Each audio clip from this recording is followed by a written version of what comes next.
විනුතිනේ අපි පහුගිය දේශනාවේදී සාකච්ඡා කළේ මේ සමාධිය වඩ아가න නිමිත්ත වඩ아가න එනකොට කොයි විදිහද කොහොමද කියලා. අඩුම ගානේ සක්වල දක්වාවත් මේක වඩන්න ඊට වැඩි වඩන්න අඩුම ගානේ සක්වලකටවත් වඩන්න කියන කාරණාව සඳහන් කළා. අපි එහෙනම් අද දේශනාව එතන ඉඳලා පටන් ගමු. ඒක කොහොමද භාග්‍යතුන් වහන්සේ අපි කතා කරපු කොටස තවත් මේ විදිහට පැහැදිලි කරනවා කොහොමද මුලින්ම කරන්නේ හංස පැටවෙක් භාග්‍යතුන් වහන්සේ උපමාවක් අරන් එනවා. කොහොමද මේක මේ වඩාගෙන යන ක්‍රමය මුලින්ම මේ හංස පැටවෙක්ගේ උපමාවක් ගෙන්නවා. පියාපත් ආවට පස්සේ හංස පැටියට පියාපත් ආවට පස්සේ උඩ පැනලා බලනවා. හංස පැටියා මට ඉගිල්ලෙන්න පුළුවන්ද කියලා උඩ පැනලා බලනවා. දැන් එයාට උඩ පයින්න පුළුවන්. නමුත් තාම තටු ගහලා යන්න බෑ. ඊට පස්සේ ටික එයා තටු දෙක හොල්ලන්න පටන් ගන්නවා. උඩ පයින්න ගමන් තටු හොල්ලනවා. එතකොට පැන්න තැන නෙමෙයි ඉස්සරහට ගිහිලා ටිකක් වැටෙනවා. හැබැයි ඉගිල්ලෙන්නේ නැහැ. ටිකක් ඉස්සරහට ගිහිලා පැනලා වගේ වැටෙනවා. මෙහෙම ටිකක් එයා උත්සාහ කරනවා. එහෙම උත්සාහ කළා ඊළඟට කූඩුවේ ඇතුලේ ඉඳලා ළඟ තියෙන අත්තට ඉගිල්ලෙනවා. දැන් ඉස්සෙල්ලා උඩ පැන්නා. දැන් තටු ගහලා ටිකක් ඉස්සරහට පැන්නා. තව දවසක් දෙයක් ගියාම කූඩුවේ ඇතුලේ ළඟ තියෙන අත්තට ඉගිල්ලෙනවා. අත්තේ ඉඳලා කූඩුවට ඉගිල්ලෙනවා. දැන් මෙයා කූඩුවෙන් අත්තට අත්තෙන් කූඩුවට. දැන් මෙහෙම පියාඹලා ටික පුරුදු වෙනවා. ඊළඟට සඳහන් කරනවා ඒ ගැන දක්ෂයෙක් වෙනවා. දැන් කොයි ගැන දක්ෂයෙක් වෙනවද? කූඩුවේ ඉඳලා අත්තට යන්නත් අත්තේ ඉඳලා කූඩුවට එන්නත් මෙයා දක්ෂයෙක් වෙනවා. ඉන් පසුව අතු දෙකකට මාරු වෙලා මේ අත්තෙන් එහා අත්තටත් යනවා. දැන් එහෙම ගිහිල්ලා ආයෙත් මේ අත්තට මාරු වෙලා කූඩුවට එනවා. අතු දෙකකට මාරු වෙලා තවත් කලකදී සඳහිරු දක්වා යන්න පුළුවන් වෙනවා. මෙයාගේ පිටි මුලින්ම උඩ පැන්නා. ඊට පස්සේ තටු ගහලා ටික ඉස්සරහට පැන්නා. ඊළඟට කූඩුවෙන් අත්තෙන් කූඩුවටත් ආවා. දැන් ඒ අත්තේ ඉඳලා තවත් අතු කීපයකට පැනලා කූඩුවට ආවා. දැන් මෙයා මෙහෙම පුරුදු කරලා දැන් කොහාට යනකන් යනවද? සඳහිරු දක්වා ඉගිල්ලෙනවා. සඳහිරු දක්වා ඉගිල්ලෙන හංසයොත් ඇද්ද එතකොට? එයි මෙහෙම දේශනාවක් කරන්න ඇති භාග්‍යතුන් වහන්සේ. අපි දන්න හංසෙක් යයිද හඳ ගාවට? යයිද ඉර ගාවට? එහෙම ගියපු හංසයෝ ඉන්නවා. අන්න ඒකයි භාග්‍යතුන් වහන්සේ දේශනා කරලා තියෙන්නේ.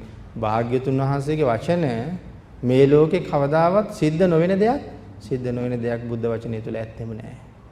එහෙනම් මෙහෙම දේශනා කළේ ඉරහඳ ගාවට යන්න පුළුවන් හංසයෝ හිටපු හින්දා. කවුද ඒ හංසයෝ? අන්න ඒගොල්ලන්ට කියනවා ජවන හංසයෝ කියලා. අපි භාග්‍යතුන් වහන්සේත් ජවන හංස කුලයක සැරයක ඉපදුනානේ. ඉතින් ඒ අත්දැකීමත් එක තමයි මේ දේශනාව කරන්නේ. හංසයෝ 90000ක රජුරු හැටියට තමයි ඉපදුනේ. මේ ජවන හංසයා කොච්චර වේගවත්ද? සඳහන් කරනවා ජවන හංසයා ආලෝකයට වඩා වේගවත් කියලා. ඒකට කොයි තරම් වේගෙන් යනවද? ආලෝකයට වඩා වේගවත්. ජාතක පාළියේ තියෙනවා ජවන හංස ජාතකය.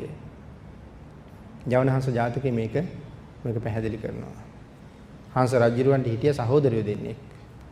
බාල සහෝදරයෝ දෙන්නෙක්. මේ සහෝදරයෝ දෙන්නත් එක දවසක් හංස රජුරවන්ගෙන් ඇහුවා මහරජතුමනි අපිට ආසාවක් තියෙනවා සූර්යයා එක තරඟට දුවන්න කියලා. ඒ වෙලාවෙ කිව්වා එපා. ඒ වැඩේ කරන්න බෑ. දෙකක් තුනක් ඇහුවා. එපා කිව්වා මේ දෙන තීරණය කරුවා හැමදාම අහනකොට එපා කියනවා. අද නොකිය යන් කියලා. එහෙම ගිහිල්ලා ඉර නැගෙනකන් උදේපද්ද මේ පර්වතේ ගාවටලා බලන් ඉන්නවා. හංස රජුරු නැගිටලා බලහම දෙන්නම නැහැ. ගිහිල්ලා තීරණය කරුවා මට නොකිය ගියාමයි. රජුරු ගියා එතෙන්ට. ගිහිල්ලා සඳහන් කළා තොපගේ ජීවිත දාණය වෙනුවෙන් මම ආවා. තොපගේ ජීවිත දාණය වෙනුවෙන් මම ආවා කියලා. ඉර නැගෙන්න පටන් ගත්තා. පටන් ගන්නකොටම දෙන්න ගිල්ලෙන්න පටන් ගත්තා. සූර්යයා එක්ක ගිල්ලෙනවා. සූර්යාගේ වේගය මේ ලෝකේ ගණනය කරන්න බැරි තරම් වේගයක් අපිට පේන්නේ නැති වුණාට. තරම්ම වේගෙන් හිරු නැගෙනවා. දැන් සූර්යයත් එක්ක මේ දෙන්න පියාඹනවා. සඳහන් කරන උදේ කාලේ පළවෙනි කොටස කාලේ ගෙවෙන්න ඉස්සෙල්ලා, ඒ කියන්නේ උදේ 10 විතර වෙන්න කලින් එක්කෙනෙකුට අමාරු වෙනවා. පියාපත් දෙකෙන් ගින්දර මතු වෙනවා වගේ තේරෙනවා. දැන් නම් මැරෙයි කියලා හිතෙනවා. ඒ වෙලාවේ මතක් වෙනවා මගේ සහෝදරයා එපා කිව්වා මට යන්න. කෑ ගහලා කියනවා සහෝදරයාණෙනි මාව රැකුව කියලා කෑ ගහනවා. සඳහන් කරනවා හංසෙ පෙට්ටිය අරගෙන ගිහිල්ලා නැවත චිත්‍රකූට පර්වතෙම තියනවා.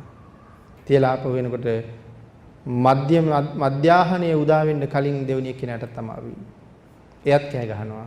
එයත් ගෙනහිල්ලා තියලා දැන් සූර්යයා මධ්‍යාහනයේ පහු කරලා ගිහිල්ලා තියෙනවා. සහෝදරයෝ දෙන්නම ගෙනහිල්ලා තිබ්බා. එදා හිතෙනවා හංස රජුරවන්ට මම අද පරීක්ෂා කරන්න ඕනේ මගේ ශක්තිය කොච්චරද කියලා. ඊළඟට යන්නේ කෙලින්ම ඉර උදා වෙච්ච තැනට. දැන් සූර්යයා ගිහිල්ලා මධ්‍යාහනයත් පහු කරලා ඉර උදා වෙච්ච තැනට ගිහිල්ලා එතන ඉඳලා පියාඹාගෙන යනවා සූර්යයා පිටිපස්සෙන්. පිටිපස්සෙන් පියාඹගෙන ගිහලා සූර්යයා පහු කරලා යනවා. ඒ කියන්නේ එහෙනම් සූර්යයාට වඩා වේගවත්. නැවත සූර්යයා පහු කරලා ආපහු පියාඹනවා හිරු නැගිච්ච තැනට දෙවනි වතාවටත් ඇවිල්ලා සූර්යයා පහු කරලා යනවා. ඒ වෙලාවේ තීරණය කරනවා මේ සූර්යයා එක්ක දුවනවා කියන එක මට ඒ තරම් වැඩක් නෙමෙයි. නිස්කාරණේ දවල් කාලයේ ගෙවලා දානවට වඩා මගේ මිත්‍රයා බය කරලා ඔහුට සසර ගැන බණක් කියලා වොත් හොඳයි කියලා. මිත්‍රයා බය කරලා ඒතර කවුද මිත්‍රයා? මිත්‍රයා බරණැස් රජු. දැන් කොහොමද බරණැස් රජු බය කරන්නේ? සඳහන් කරනවා හිරු බරණැස් රාජ්‍යයට රශ්මි කඩම්බේ කඩා හල්ලා තියෙන වෙලාව. ඒ කියන්නේ බරණැසට තව දවල් සඳහන් කරනවා මේ හංසයා අහසේ ඉගිල්ලෙනවා මුළු බරණැස් නුවර කළුවරයි කියලා. ඇයි බරණැස කළුවර? හිරු එළිය වැටෙන්න දෙන්නේ නැහැ. එතකොට කල්පනා කරන්නකෝ මේ බරණැස් නගරය කොහොමද මේක හංසයක ආවරණය කරන්නේ ඉර එළිය වැටෙන්න දෙන්නේ නැතුව? එහෙනම් මොනතරම් වේගවත්ද මෙයා? ඉතින් හැමෝම බය වෙලා කරවල වැටිලා. මෙන්න මේ වෙලාවේ තමයි බරණැස් රජුරුවන්ගේ මාලිගාවට පියාඹලා යන්නේ. ඒ වෙලාවේ ඇහුවා කොහෙද යන්නේ? මම මේ ඔබ ගැන කල්පනා කර කර හිටියේ. මේ විස්තර කියහම කියනවා මම සූර්යයත් එක්ක තරඟයට දුවලා ආවේ කියලා. ඒ වෙලාවේ සඳහන් කළා අනේ මිත්‍රයා මට ඒක බලන්න ආසයි. ඔබ හිරුත් එක්ක දුවපු හැටි බලන්න ආසයි කියලා. ඒ වෙලාවේ කියන ඒක පෙන්වන්න බෑ. පෙන්වුවට පේන්නේ නැහැ. මං යන වේගෙ පේන්නේ නැහැ. එහෙම බෑ. මට කොහොම හරි පෙන්වන්න ඕනේ කිව්වා. ඊට පස්සේ තමයි එහෙනම් සඳහන් කළා මේ අක්කන වේදී දනුද්දරයෝ. දැන් අපි අක්කන වේදී දනුද්දරයෝ ගැන දන්නවා.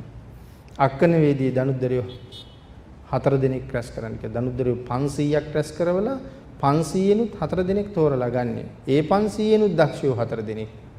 අරගෙන කියනවා මේ 4 දෙනා එක තැන ඉඳලා එකපාර 4 පැත්තට ඊතල 4ක් විද්දුත්. දැන් ඒකෝර දන්නවනේ අපි මේ දනුද්දරයන්ගේ වේගය කොහොමද කියලා. එක තැන ඉඳලා ඊතල 4ක් 4 පැත්තට විද්දොත් එක ඊතලයක්වත් බිම වැටෙන්න දෙන්නේ නැතුව මං ගෙනල්ලා දෙනවා කිව්වා. මේගොල්ලෝ විදින ඊතල. රජුරවන්ට කිව්වා මං යන වේගය ඔබතුමාට පේන්නේ නැහැ. කියලා මේ ගෙජ්ජිය බැඳගත්තා. ඊතල 4ම ගේනවා. රජුරු ඇහුවා ඊට වඩා ඔය වේගයටත් වඩා වේගවත් දේවල් තියෙනවද? සඳහන් කළා තියෙනවා මහරජා එක. මොකද්ද කියලා ඇහුවා. ඒ වෙලාවේ සඳහන් කළා මරණය. මරණය අපි සොයාගෙන ඊට වඩා වේගෙන් එනවා. එහෙනම් සංසාරේ තියෙන භයානකත්වය. මරණය ඒ තරම් වේගෙන් එනවා. ඉතින් මේ හංස පැටියගේ උපමාව අපි අරගත්තේ මේ හංසයා එතකොට කොයිතරම් වේගවත්ද? ඉර හඳ ස්පර්ශ කරන්න තරම් යන්න පුළුවන් වේගයක් තියෙන හංසයෙක් ගැනයි මේ කතා කරන්නේ. අන්නේ නිසා සඳහන් කරනවා හැම හංසයන්ට මෙහෙම ඉගිල්ලෙන්න බෑ. ජවන හංසයන්ට විතරයි එහෙම ඉගිල්ලෙන්න පුළුවන් කියලා. ආලෝකයේ වේගයට වඩා වේගෙන් ඉගිලෙන්න පුළුවන්. අන්න ඒ නිසා ඒ විදිහට මේ නිමිත්ත රැකගන්නේ කොහොමද? දිගටම පවත්වන්නේ කොහොමද? නිමිත්ත වඩන්නේ කොහොමද? රැකගන්නේ කොහොමද? දිගටම පවත්වන්නේ කොහොමද? ඒ නිමිත්ත වඩන්නේ කොහොමද කියන එක දැනගන්න නිමිත්තට නැවත සමවැදිලා ටික ටික නිමිත්ත වර්ධනය කරලා එකපාර වර්ධනය වූ ගමන් ටික ටික නිමිත්තට සමවැදිලා එකපාර වර්ධනය වූ ගමන් ඊළඟ පියවරට නොයා මේ පිළිබඳව දක්ෂයෙක් වෙලා තමයි ඊළඟ පියවරට යන්න කියලා කිව්වේ. දැන් මතකද හංස පෙටියයි ගිලිච්ච හැටි? ඉස්සෙල්ලම කෙරුවේ උඩ පැනලා පුරුදු වුණා. ඊට පස්සේ තටු ටික ගහලා ටිකක් ඉස්සරහට පැන්නා. ඊට පස්සේ කූඩුවේ ඉඳලා අත්ින්දලා කූඩුවටත් පියා වැඹුවා. ඊට පස්සේ ඒ අත් ඉඳලා තව අත්තකටත් අත දෙකකට පියහැඹුවා. එහෙනම් මෙයා එකපාරම ඉර හඳ ගාවට ගියාද? නෑ. ක්‍රමානුකූලව පියවරෙන් පියවර මනාව ප්‍රගුණ කළා. එහෙමයි ගියේ. එහෙනම් මේ සමාධිය දිනු කරන්න කියලා කියන්නේ එහෙමයි. පියවරෙන් පියවර ක්‍රමානුකූලව මනාව දිනු කරන්න කියලායි සඳහන් කළේ. අන්න ඒ නිසා සඳහන් කරනවා මේ උදාහරණය මුලින්ම තම කූඩුවෙන් පටන් අරගෙන හිරුසඳු දක්වාම යනවා. ඉස්සෙල්ලා පටන් ගත්තේ කූඩුවෙන් හිරුසඳු දක්වාම යනවා. ඒ නිසා සඳහන් කරනවා මහ පොළොවේද උස්තැන්, මිටිතැන්, සමතැන්, විෂමතැන්, පර්වතයන් ආදී ඒ සියල්ල හරහා මේ සමාධිය වඩන්න කියලා. උස්තැන්, මිටිතැන්, සමතැන්, විෂමතැන්, පර්වතයන් මේ හැම සියල්ල හරහා තමන්ගේ සමාධිය වඩන්න.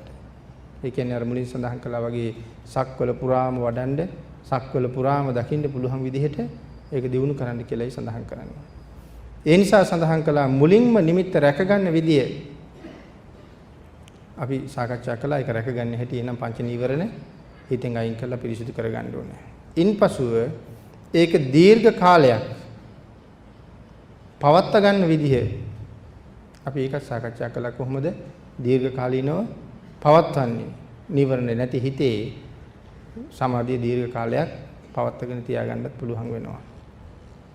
ඊළඟට සඳහන් කරනවා මේ පවත්වන විදි පිළිබඳව දක්ෂයෙක් වුණාට පස්සේ කොහොමද මේක හිතේ ආරක්ෂා කරලා පවත්වන ක්‍රම පිළිබඳව දක්ෂයෙක් වුණාට පස්සේ නිමිත්ත ප්‍රමාණය වෙනස් වෙන්න කියලා නැවත සමවදින්න ඕනේ. නිමිත්තේ ප්‍රමාණය වෙනස් වෙන්න කියලා නැවත සමවදින්න ඕනේ. ඒ කියන්නේ අඩුම ගානේ සක්වලකටවත් වඩන්න කීවේ. එතකොට එහෙනම් වැඩි වුණොත් සක්වල වල ගණනාවක් ඔස්සේ වඩන්න පුළුවන්. අන්න ඒ නිසා නිමිත්තේ ප්‍රමාණය වෙනස් වෙන්න කියලා සමවදින්න ඕනේ. මට දැනට තියෙන ප්‍රමාණය වෙනස් වෙන්න කියලා සමවදින්න ඕනේ. කොහොමද මෙතෙක්කල් අඟලක් පමණ නිමිත්තක් තිබුණා නම් දැන් ඒ ඊට වඩා වැඩි වෙන්න ඕනේ. 2ක් 3ක් 4ක් 5ක් තිබුණා නම් ගමට නියං ගමට ජනපදයට රටට තිබුණා නම් අද ඊට වඩා වෙනස් වෙන්න ඕනේ ඊට වඩා අද වෙනස් වෙන්න ඕනේ කියා සමවදින්න ඕනේ. එතකොට මේ සම වැදිලාද මේක මේ භාවනාවට වාඩි වෙලාද එහෙම හිතන්නේ නෑ. වාඩි වෙන්න කලින් අද මීට වඩා නිමිත්තට සමවදිනවා කියලා හිතන්නේ භාවනා වාඩි වෙන්න කලින්. ඒ නිසා සඳහන් කරනවා පටන් ගන්න කලින් තමයි එහෙම අදහස් කරන්නේ. එහෙම හිතලයි වාඩි වෙන්නේ. භාවනාදී කවදාවත් ඒක හිතන්න යන්නේ නෑ. භාවනාවේදී හිතන්න ගියොත් එතකොට අරමුණෙන් එළියට ගිහිල්ලා වෙන එකක් නේ හිතන්නේ මේ. ඒ නිසා භාවනාවේදී නෙමෙයි ඒක කරන්නේ. මෙන්න මේ විදිහට වඩලා ප්‍රථම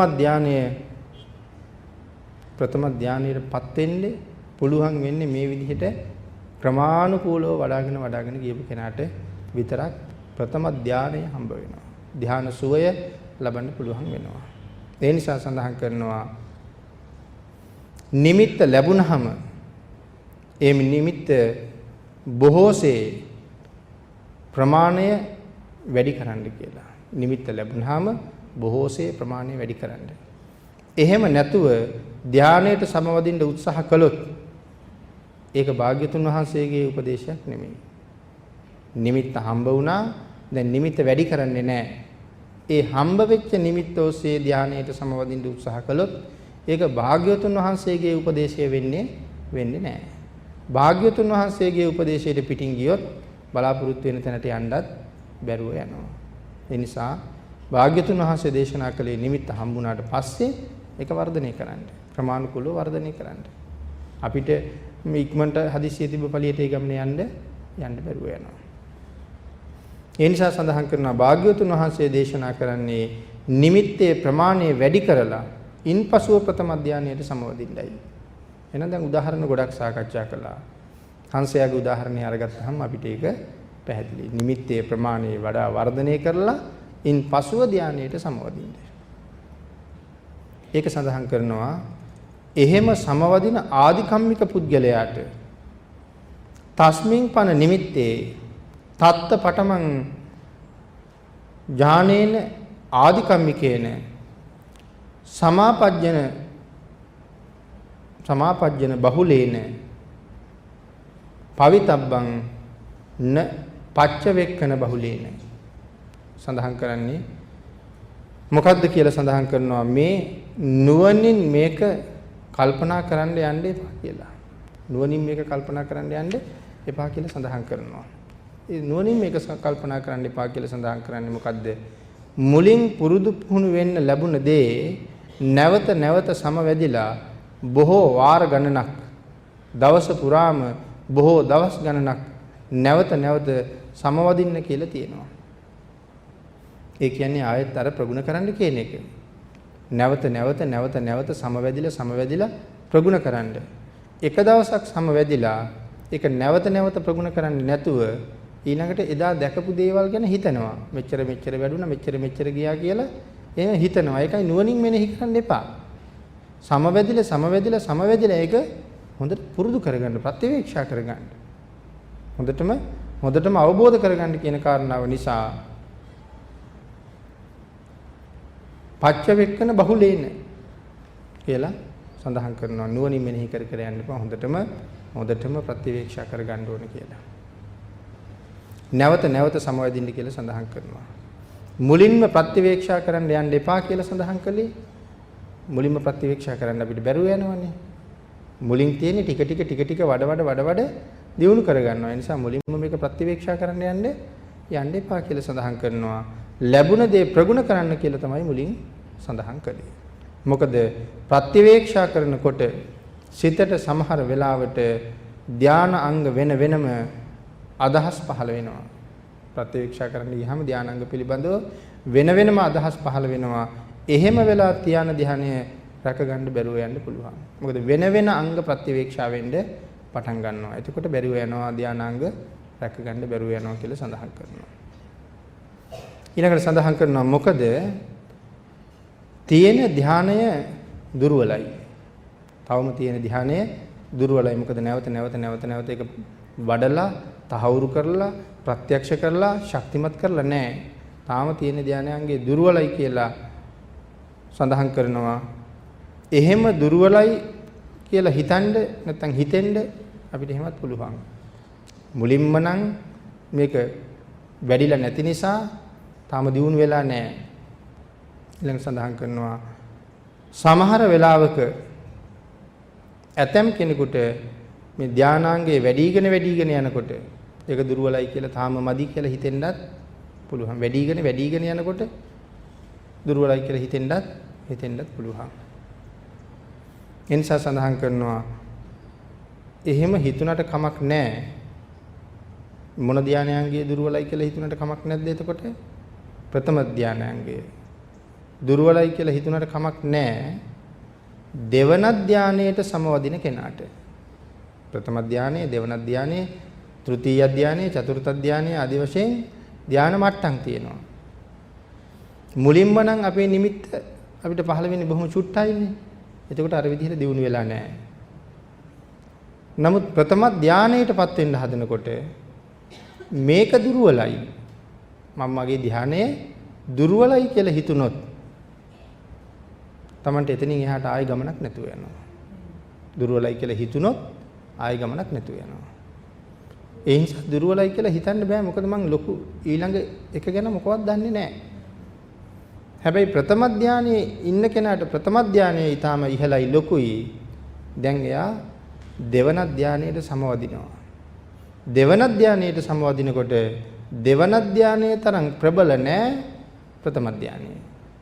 එතකොට හිතෙනවා ප්‍රථම ධානයට වඩා නැත්නම් දෙවන ධානයට වඩා ප්‍රථම ධානයේ දුර්වලයි. එතකොට හිතුණට කමක් නැහැ කියලා සඳහන් කරනවා. මොකද මං උසස් තැනකට යනවනේ. මෙතෙන්ට වඩා උසස් පෙළ ලියාපු කෙනාගේ දැනුමට වඩා සාමාන්‍ය පෙළ කෙනාගේ දැනුම අඩුයි. ඒ නිසා සාමාන්‍ය පෙළට වඩා උසස් පෙළ කොහොමත් උසස්. ප්‍රථම ධානයට වඩා ဒုတိ ය ධානයේ උසස්. හැබැයි ප්‍රථම ධානයේ ඉන්න කෙනා එතන ඉඳගෙන මේක දුර්වලයි කියලා හිතන්න එපා කියලා දේශනා කරනවා. දෙවන ධානයට යනකොට නම් හිතුණට කමක් නැහැ කියලා සඳහන් කරනවා.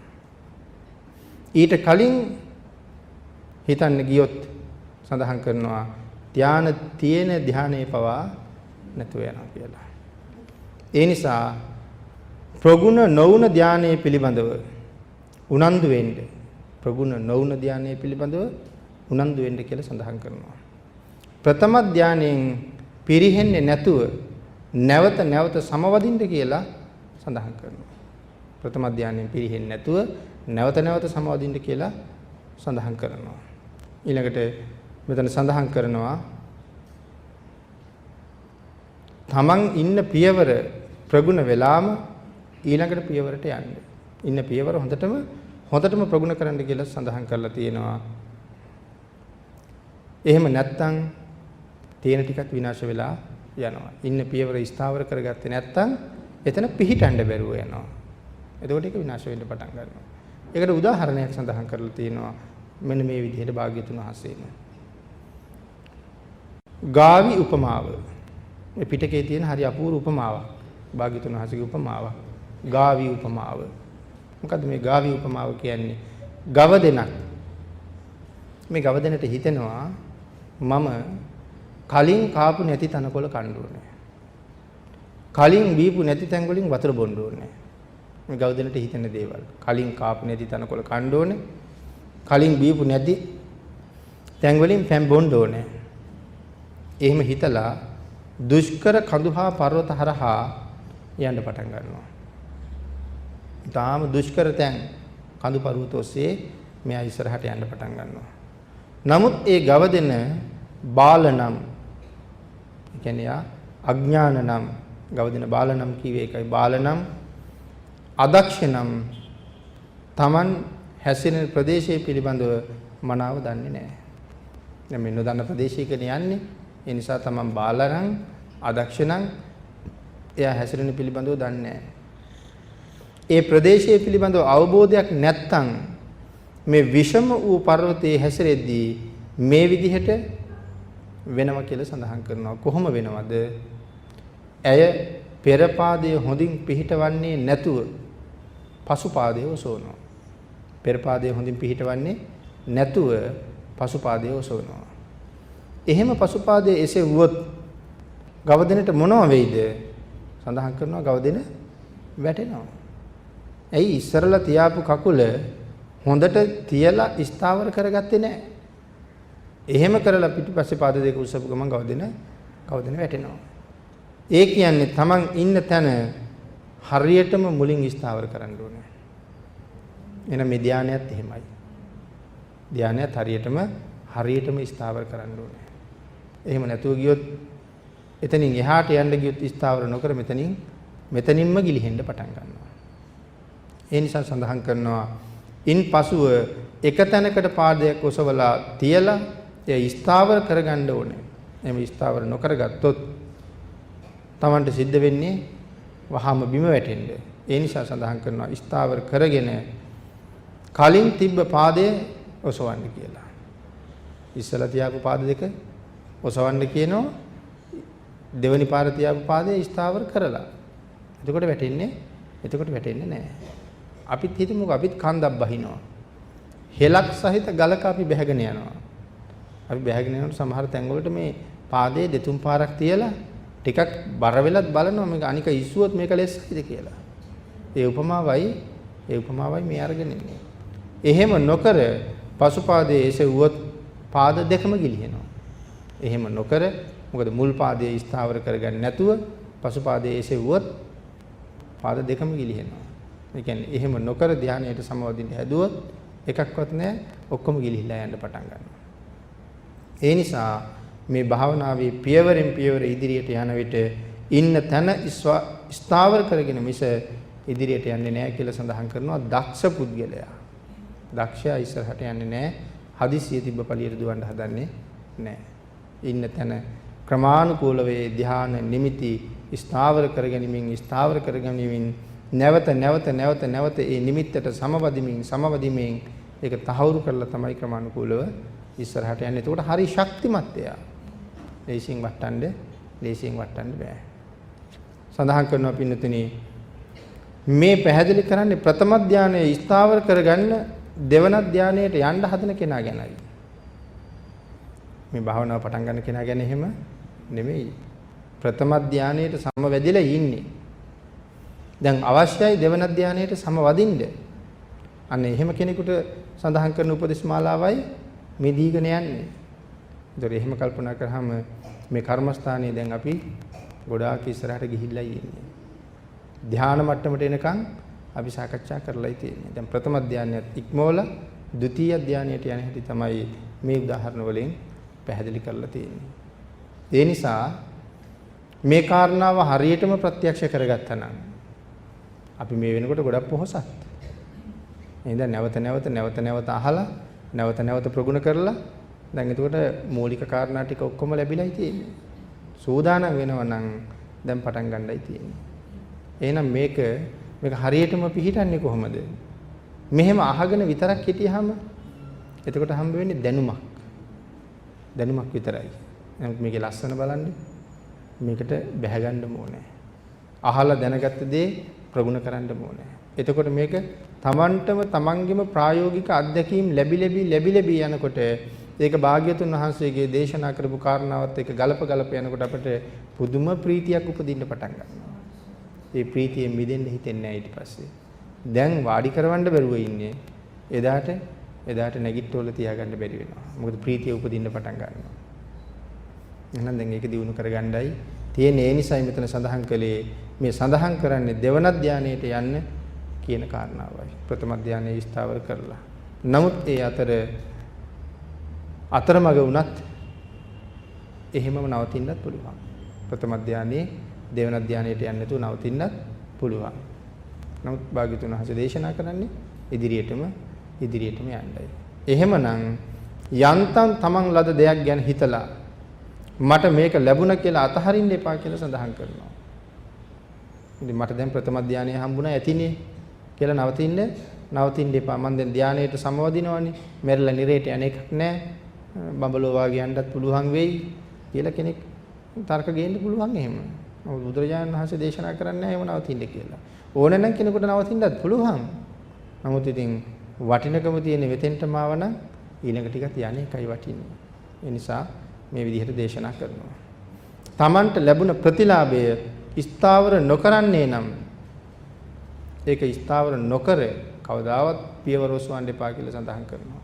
මොකද්ද ලැබුණ ප්‍රතිලාභය? මට හම්බෙච්ච ප්‍රථම ධානය. දැන් ප්‍රථම ධානය ස්ථාවර නොකර හැබැයි දෙවන ධානයට යන්න හදන්න එපා. ප්‍රතිලාභය හොඳින්ම තහවුරු කරලා ස්ථීර කරලා ඒක තමන්ගෙම කරගන්න කියලා කියනවා. කවුරුවත් මට දෙයක් දෙන්නම් කියපු පළියට ඒක දැන් මගේ වුණා කියලා මට ගිහිල්ලා මගේ වගේ පරිහරණය කරන්න බෑ. තාම දීලා නැහැ. දුන්නට පස්සේ නම් මගේ වගේ පරිහරණය කරන්න පුළුවන්. එහෙනම් ප්‍රථම ධානය හොඳටම තහවුරු කරන්න. නැවත සමවදින්න. එතකොට මට ඒක හොඳටම ප්‍රගුණයි. ඊට පස්සේ දෙවෙනි ධානයට සමවදින්න උත්සාහ කරන කෙනාට හරි ලේසි. අරතරන් අමාරු නොවි ඒකට යන්න පුළුවන්. මොකද හොඳ ස්ථාවර පදනමක මම ඉන්න නිසා. මගේ පදනම ශක්තිමත්. එතකොට මට කැමති විදිහට මට මගේ ගේ හදන්න පුළුවන් ඒ පදනම උඩ තියාගෙන. ඒ නිසා පළවෙනි පදනම ශක්තිමත් කරගන්න කියලා සඳහන් කරන්නේ. ඊළඟට සඳහන් කරනවා මේ වගේ යම් භික්ෂුවක් බාලනම් අව්‍යක්තනම් අඥානනම් අදක්ෂයෙක් නම් කවදාවත් මෙතෙන්ට සමවදින්න බැරුව යනවා යෝගාවචරයට. ඒ නිසා ආයෙ සඳහන් කරනවා මේ භික්ෂුව අඥාන නම් දක්ෂයෙක් නොවේ නම් ශේස්ත්‍රය හොඳින් දරන්නේ නැත්නම් හොඳින් දන්නේ නැත්නම් ශේස්ත්‍රය හොඳින් නොදන්නේ නම් දක්ෂයෙක් නොවේ නම් සඳහන් කරනවා තාම මේ කුසලයන්ගෙන් අකුසලයන්ගෙන් වෙන් වෙන්න විවේකයෙන් උපන් ප්‍රථම ධානය සුවයට සමවදින්න පුළුවන් වෙන්නේ නැති වෙනවා.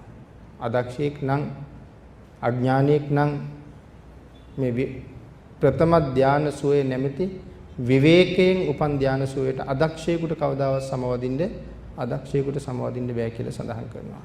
විවේකයෙන් උපන් මේ ප්‍රථම ධානය සුවයට සමවදින්න පුළුවන් උනත් නිමිත්ත සේවනය කරන්නේ නැත්තම් වඩන්නේ නැත්තම් ඒත් මේක පවත්තන්න බැරුව යනවා කියලා සඳහන් කරනවා. ඒ නිසා බහුලව වඩන්න. අදක්ෂ වුණොත් තමයි මේක පවත්වන්න උත්සාහ කරන්නේ නැත්තේ. ස්ථාවර කරන්න උත්සාහ කරන්නේ නැත්තේ. ඒ නිසායි සඳහන් කරන්නේ බහුලව වඩන්න.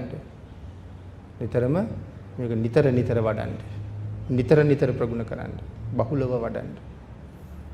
එහෙම බහුලව වඩන්නේ නැත්නම් මනාකොට Taman තුල පිහිටවා ගන්නේ නැත්නම් බහුලව වඩන්නෙත් නැහැ. මනාව තමා තුළ පිහිටවා ගන්නෙත් නැහැ. ඒ භික්ෂුවට තියෙන ධානය රැකගන්න කවදාවත් බැරුව යනවා කියලා. අදක්ෂණං අඥානං කවදාවත් ඒ විවේකයෙන් උපන් ධානසෝය රැකගන්න බැරුව යනවා බහුලව වඩන්නේ නැත්තම්. ඒ කියන්නේ මේ ප්‍රථම ධාන සෝය. ද්විතීය ධානයට යන්න කලින්. දැන් එතකොට මේ ධානයට සමවැදිච්ච කෙනා සමහර වෙලාවට දැන් මේ අත්දැකීම අපි කාටවත් නැහැ. සමහර වෙලාවට දෙවන ධානයට ගමන් කරන්න උත්සාහ කරනවා වෙන්න පුළුවන් අපිට දැනෙන කාරණාවයි අපි කතා කරන්නේ. මොකද ප්‍රථම ධානයේ තියෙන සුවය අපේ බුදුරජාණන් වහන්සේ එක තැනක සඳහන් කළානේ මාගන්ධිය බමුණට. මාගන්ධිය අප්‍රමාණ පංචකාම සැප සහිත මාලිගාවෙන් අබිනිෂ්ක්‍රමණය කරලා ආපු මට විවේකයෙන් උපන් ධාන සෝය හම්බ වුණා. මාගන්ධිය ප්‍රථම ධාන සෝය කියන එක දිව්‍ය ලෝක සෝයයට වඩා උතුම්. භාග්‍යතුන් වහන්සේ දේශනා කරන්නේ ප්‍රථම ධාන සෝය කියන එක දිව්‍ය ලෝක සෝයයට වඩා උතුම්. එතකොට දැන් මේ ප්‍රථම ධානයට සමවැදිලා නම් මේ සමවැදිච්ච කෙනා ඒ සෝය භුක්ති විඳින කෙනෙක්. එහෙනම් එයාට හිතෙන්න පුළුවන් නේද දෙවන ධානයේ මීට වඩා සැපයි. භාග්‍යතුන් වහන්සේ ඒක දේශනා කළා. ප්‍රථම ධාන සෝයේ දිව්‍ය ලෝක සෝයට වඩා උතුම්. ඊට වඩා ဒုတိ ය ධානයේ සැපයි. ඊට වඩා තෘතීය ධානයේ සැපයි. ඊට වඩා චතුර්ථ ධානයේ සැපයි. එහෙනම් කෙනෙක් ප්‍රථම ධානයේ ස්ථාවර නොකර දෙවන ධානයට සමවදින්න උත්සාහ කළොත් ඒ ධාන දෙකම නැතුව යන්න තියෙන ඉඩකඩ තමයි වැඩි. ඒ හින්දා ඉස්සරලා මුල් පියවර හොඳට ස්ථාවර කරගන්න. අර ගව දෙනගේ උපමාව හොඳටම අරගෙන ස්ථාවර කරගන්න කියලායි සඳහන් කරන්නේ. අන්න ඒ නිසා සඳහන් කරනවා මේ ක්‍රම නැවත ප්‍රගුණ කරලා මේන් ලොකු ප්‍රයෝජනයක් අපි අරගන්න පුරුදු කරන්න කියලා. මේ ක්‍රම නැවත ප්‍රගුණ කරලා ලොකු ප්‍රයෝජනයක් ගන්න ඕනේ. දැන් මේ ජීවිතේට විශාල ආයෝජනයක් කරන්න පුළුවන් තැනකට එන්න පාරයි අපි හදාගත්තේ. ඒ කියන්නේ සතර අපායෙන් නිදහස් වෙන්න පාර හදාගන්න පාරට අවතීර්ණ වෙන්න අවශ්‍ය තැනටයි එන්න හදන්නේ. ඒ නිසා ප්‍රගුණ කරන්න. ප්‍රගුණ කරලා මේක ස්ථාවර කරගන්න හැම වෙලාවෙම වෑයම් කරන්න කියලා සඳහන් කරනවා. එයින් අත්විය යුතු සැබෑ වූ ඵලයේ ප්‍රයෝජනය ලබා ගන්න නිරන්තරයෙන් උත්සාහ කරන්න. ප්‍රයෝජනෙ ගන්න ඕනේ. මෙතෙන්ට ආව නම් ඒක අතහැරලා යන්න මේපා. අර්පණාවයි නිමිත්තයි ධානයයි අතර තියෙන වෙනස මනාව හඳුනා ගන්න ඕනේ. අර්පණාවයි නිමිත්තයි ධානයයි අතර තියෙන වෙනස්. ඒ වෙනස්කම් මනාව දැනගන්න ඕනේ. ඒ නිසා සඳහන් කරනවා නිමිත්ත කියහම උග්ඝහ නිමිත්ත, පටිභාග නිමිත්ත කියලා නිමිති දෙකක් තියෙනවා. උග්ඝහ නිමිත්තයි, පටිභාග නිමිත්තයි කියලා නිමිති දෙකක් තියෙනවා.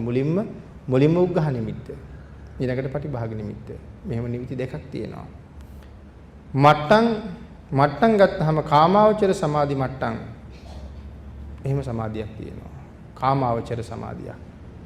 මොනවද එතකොට මේ කාමාවචර සමාධිය කියලා කියන්නේ? කාමාවචර සමාධියට අපි සාමාන්‍යයෙන් ඉන්න ගමන්ම සමවදිනවා. කොයි වගේ වෙලාවක? සමහර ලාවට බොහෝම හිත නිමෙන ගීතයක් අහගෙන ඉන්න වෙලාවට සමවදිනවා සමාධියකට වගේ. ඒක කාමාවචරයි. එහෙම නැත්නම් ගීතයක් නැහැ. බොහොම සංගීත හඬක් අපි ප්‍රිය කරනවා. මමම වාදනය කර මම මේකේ ඇලෙනවා. හැබැයි මම බාහිර ලෝකෙන් මිදෙනවා. මම මේ සංගීත රාවයට ඒකාත්මික වෙලා. හැබැයි එතන තියෙන්නේ කාමාවචර සමාධියක්. රූපවාහිනිය දිහා බලාගෙන ඉන්නකොට ඇති වෙන්නේ කාමාවචර සමාධියක්. එහෙම වෙලාවට බාහිර ලෝකෙන් කෙනෙක් මිදෙනවා. කවුරු හරි අඬ ගැහුවත් දෙතුන් පාරක් අඬ ගහනකම් ඇහෙන්නේ නැහැ. මොකද අවධානය සම්පූර්ණයෙන්ම අතෙන්ට යෙදෙලා. එහෙනම් කාමාවචර සමාධියක්. ඒ නිසා මේ කාමාවචර සමාධිය කොහොමද කියන කාරණාව අපි දැනගෙන ලෝකෝත්තර සමාධිය කියන කාරණාව මොකද්ද කියන කාරණාව මනාව අධ්‍යයනය කරන්න පුරුදු පුහුණු කරගන්න ඕනේ අපි. ලෝකෝත්තර සමාධිය හොයන්න.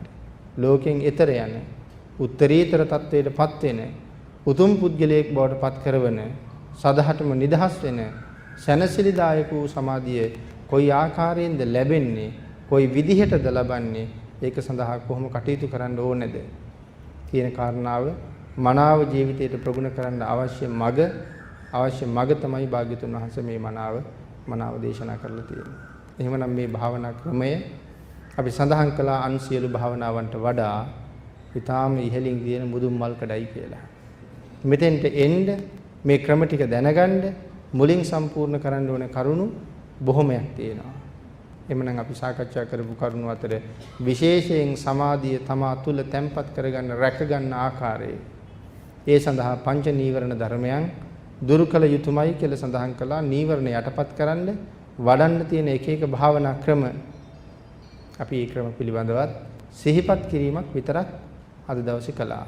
භාවනා ක්‍රම සාකච්ඡා කළේ නෑ. ඒ නිසා අපි මෛත්‍රිය ප්‍රගුණ කරන්න සඳහන් කළා. ඒ වගේම කාමච්ඡන්දේ නැති කිරීම සඳහා මේ අසුබය මෙනෙහි කරන්න සිහිපත් කළා. මේ ආදි වශයෙන් ඉන්ද්‍රිය භාවනාව දියුණු කරගන්න ආකාරයන් දියුණු කළ යුතුයි කියන ආකාරයන් ආලෝක සංඥාවන් දියුණු කළ යුතුයි කියන ආකාරයන් සඳහන් කළා. එහෙමනම් මෙන්න මේ ක්‍රමවේද ඔස්සේ මේ නීවරණ නිවන් ආවරණය කරන ධර්මතාවයන් පංච නීවරණයන් යටපත් කරගෙන ක්‍රමානුකූලව සාමාන්‍ය ලෞකික කාමාවචර සමාධිය මොකද්ද කියලා දැනගෙන ලෝකෝත්තර සමාධිය මොකද්ද කියන එක හොයාගෙන යන්නයි මේ භාවනා ක්‍රමයේ දියුණු කරන්නේ. එහෙමනම් අද දවසේ මෙතෙන්ට එනකන් මේ කාමාවචර සමාධිය කියන්නේ මොකද්ද කියන කාරණාවට එනකන් අපි සාකච්ඡා කළා. ධර්ම දේශනාවට තියෙන කාලයත් නිමා වෙලා තියෙන නිසා අපි අදට ධර්ම දේශනාව මෙතනින් නතර කරමු.